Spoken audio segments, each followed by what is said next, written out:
नमस्कार, आदाब, सत श्री अकाल दोस्तों। इंडिया क्राइम तक में आपका स्वागत है। मैं देवेंद्र पाल। आज की कहानी है दोस्तों, प्रयागराज के पास एक कानपुर पड़ता है। कानपुर के रेलवे मैदान में एक लाश मिली, बेलिबास। ऐसे लग रहा था उससे कि लोगों ने किसी ने मांस उस बॉडी से नोचा हो और सर कुचला हुआ था। तो सुबह सुबह लोग घूमने गए। 29 दिसंबर की बात है, 29 दिसंबर 2025, दिन सोमवार था। सुबह सुबह लोग घूमने गए थे, वहां पे देखा तो एक बेलिबास लाश पड़ी है, जिसपे ऐसे लग रहा था कि कुत्तों ने उसका मांस नोचा हुआ लग रहा था। अच्छा, लोगों ने देखा तो तुरंत पुलिस को फोन किया।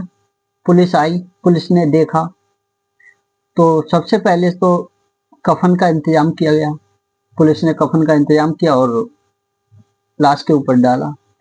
उसके बाद देखा कि लाश से कुल 50 फीट दूरी पे एक बाइक खड़ी है, जो कि बाइक में चाबी लगी हुई है और अनलॉक्ड है, चाबी लगी हुई थी। और उसी की लाश के पास में करीब 10-15 फीट दूरी पे एक जैकेट पड़ी हुई थी और कपड़े भी पड़े हुए थे। जैकेट नीले कलर की थी, उस पे एक स्टिकर लगा था हिंदुस्तान पेट्रोलियम का। तो पुलिस ने जब देखा तो पता लगा कि ऐसे महसूस हो रहा था कि ये किसी हिंदुस्तान पेट्रोलियम में काम करता हो। और उस लाश को देखकर ऐसा लग रहा था कि यह मर्डर लूटपाट के इरादे से तो नहीं किया गया है। फिलहाल में पुलिस ने लाश को पोस्टमार्टम के लिए भेज दिया और उस बाइक जो खड़ी थी उसका नंबर देख करके पुलिस ने तफ्तीश चालू कर दी। तो बाइक का नंबर था UP 78 9507।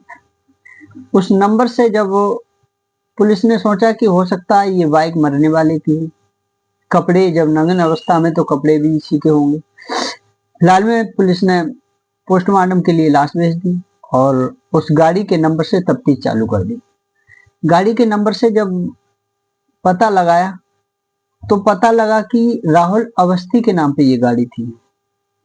अच्छा, राहुल अवस्थी का पूरा एड्रेस निकलवा लिया गया था गाड़ी के नंबर से। उसके बाद पुलिस सीधा सुबह सुबह जाती है राहुल अवस्थी के गांव। अच्छा, राहुल अवस्थी नरवल के पास एक पालीपुर गांव पड़ता है। पालीपुर गांव का रहने वाला था।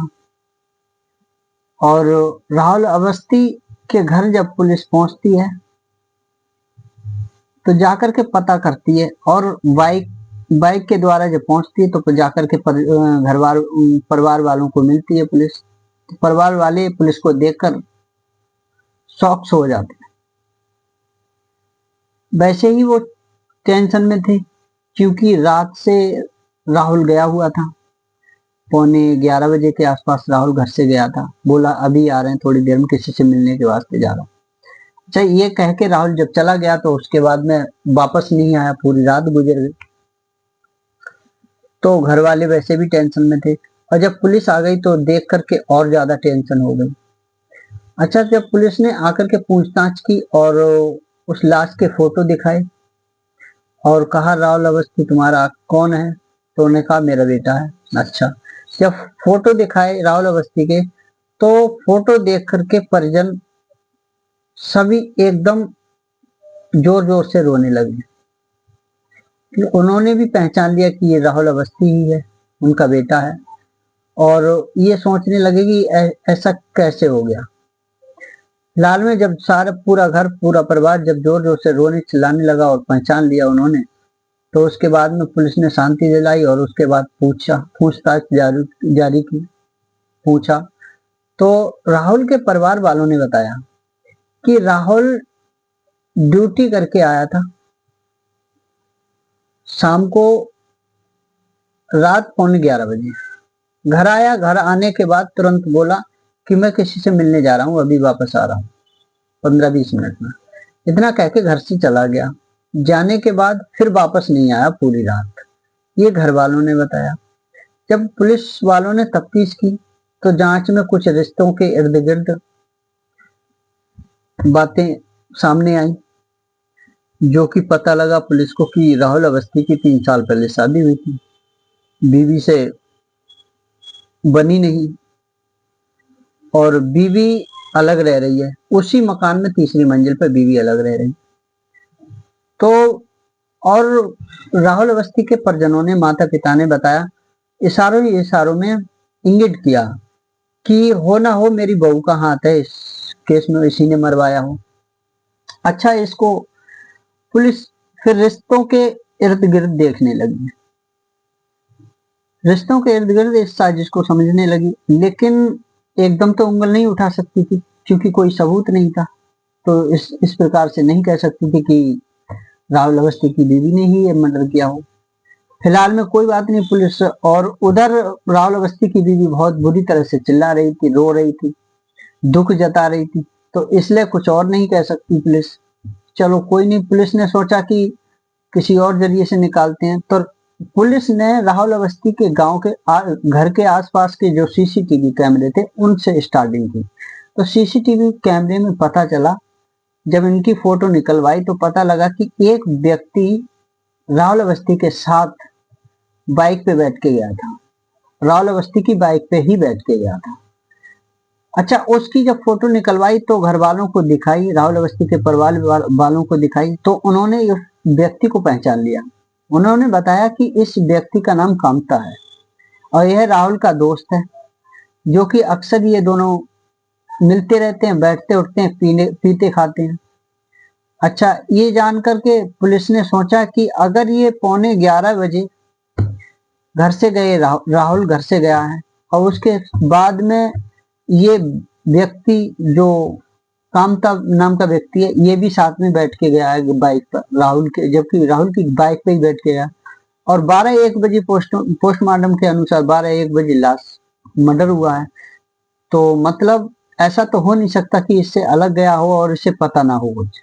तो पुलिस ने उसे पकड़ा, कामता को पकड़ा। कामता को पकड़ने के बाद जब उससे पूछताछ जारी की, पहले तो वो मान नहीं रहा था, जब सख्ती से पुलिस ने उससे पूछताछ जारी की तो पता लगा कि कामता ने बताया कि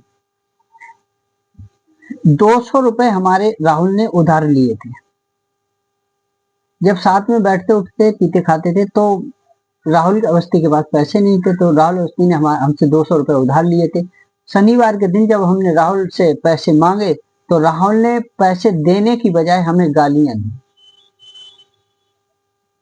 गालियां दी, माँ बहन की गालियां दी, सभी तरह के हमें धमकाया। तो इस वजह से खुंदक खा करके राहुल कामता ने एक साजिश रची। कामता ने जाके अपने भतीजे को बताया कि ऐसे ऐसे बात है, राहुल को पैसे दिए थे, अब मांगने पर वो गाली दे रहा है। तो इतने में कामता का भतीजा गुस्से में आ गया और गुस्से में आकर के बोला, साला ऐसा हमारे चाचा के पैसे लेता और गाली गलौज करता है, साले को मारेंगे चलो।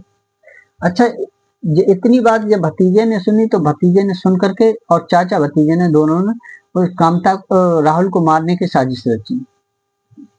जब साजिश रची तो दोनों ने सोचा कि कामता से कहा कि बुलाओ उसको, राहुल को बुलाओ और चलो दारू पीते हैं, दारू पिला के फिर मारेंगे। तो कामता ने फिर राहुल को बुलाया और अपने भतीजे मोहित को बुलाया। मोहित को दारू लेकर भेज दिया रेलवे के मैदान में।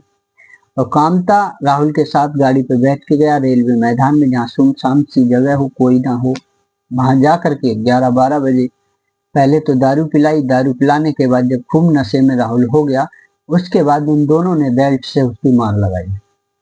जो बेल्ट से मार लगाने के बाद दोस्तों देखा कि राहुल जैकेट पहना है, जैकेट में चोट कम लग रही है, इस वजह से दोनों नशे में तो वैसे थे तीनों, तो दोनों ने नशे में आकर के राहुल के कपड़े उतारना चालू कर दिए। नशे में उन्हें पता नहीं लगा, सारे कपड़े उतार दिए।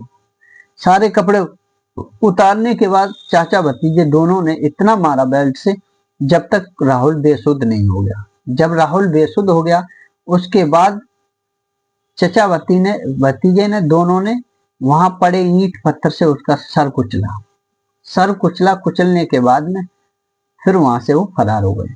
वो पहले से ही मारने का और एक प्लान बना के आए थे। तो उन्होंने फिर ईंट पत्थर से जब सर कुचला, सर कुचलने के बाद दोनों वहां से फरार हो गए। उसके बाद में जब रात रात फरार होने के बाद रात में लोमड़ी वगैरह कुत्ते वगैरह आए होंगे, उन्होंने मांस नोच नोच के खाया कुछ, क्योंकि लाश से कुछ अंग गायब थे, नुचा हुआ शरीर था तो उसमें कुछ अंग गायब थे, तो इस वजह से वो शरीर नुचा हुआ था और सर को पत्थरों से कुचल दिया था। अच्छा, राहुल रमईपुर के पास में एक पेट्रोल पंप बनता है, हिंदुस्तान पेट्रोल पंप। हिंदुस्तान रमई के हिंदुस्तान पेट्रोल पंप में राहुल काम किया करता था। वहीं से ड्यूटी करके आया था रात को 11 बजे, पौने 11 बजे। उसके बाद इन लोगों ने दारू के बहाने बुला लिया, उसके बाद इसकी बेरहमी से हत्या की और रेलवे मैदान में फेंक दिया। तो सुबह सुबह जाने के बाद जब लोगों ने देखा, उसके बाद पुलिस को बुलाया। आगे की कहानी आपको बताई दी, इस तरह से हुआ था। तो फिर मिलते हैं अगली कहानी।